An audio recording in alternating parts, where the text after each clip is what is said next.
Hello everyone. In this video, you'll learn how to create categories in Shopify.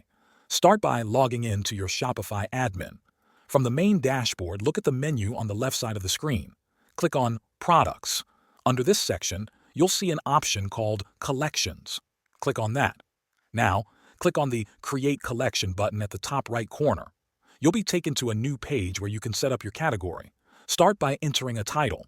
This should describe the group of products like summer shoes or accessories. Below that, you can add a description if you want to explain what's in this collection.